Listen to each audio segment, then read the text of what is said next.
school. And after the performance, all the students were leaving the gym. And there was one little boy, and he had to be about grade 3. And he said, "I want to be last. I want to be last in the line." And I stood there and I thought, who wants to be last? I hope this kid is never going to run in the Olympics. This will be a sad day for the country. I want to be last. I want to be last. And so the teacher agreed that this kid could be last.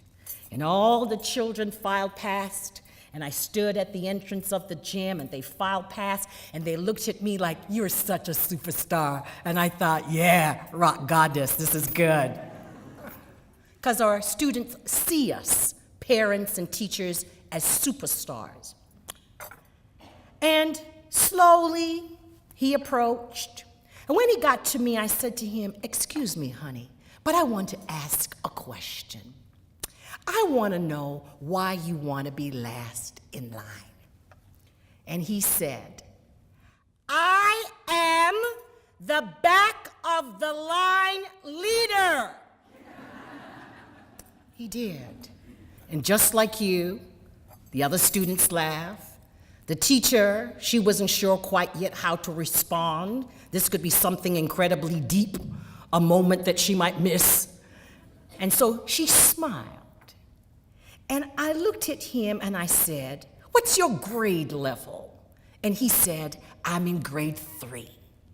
And I said, "You were what again?" And he said, "I am the back of the line leader." And I said to him, "Why is it important to be the back of the line leader?" And he said, "Because I get to hang out with you longer than anyone else." On my way home, I thought about that little boy, and I was very inspired by him. And one day, I'm sure that I will construct a story, and I will use those words, "I am the back of the line leader," because that little boy signified for me that he understood that leadership can take place in the front, leadership can take place in the middle, and leadership can also take place at the back. I went to do a workshop with teachers, and the presenter that day, the luncheon presenter, was late, so things got a little backed up. I thought I would leave the luncheon early and go into the room and set up the space for the teachers. As I was setting up the chairs in the round, teachers filed in. One man said to another woman, "Before the presenter comes, let's get the pronunciation of her name. What do you think her name is?" And she looked at the paper and she said, "I think it's Itah." And so as teachers filed in, there was a conversation about my name. No one in the room thought it was important to ask me what I thought. They assumed that I was the setting up the chairs director. There was one woman, a teacher librarian, wearing pink. I would never forget her beautiful pink fuchsia color. She said not a word because, as my grandmother would say, she smelled a rat. And so she was the only teacher who didn't participate in the exercise. So what do you think her name is? What do you think her background is? I say it is Itah. At that moment, I thought I would intersect into the conversation. And so I turned to the man and I said, "I think her name is Itah." And he said, "No, it is Itah." Again, I was the director of setting up the chairs. Time came and it was time to begin the workshop.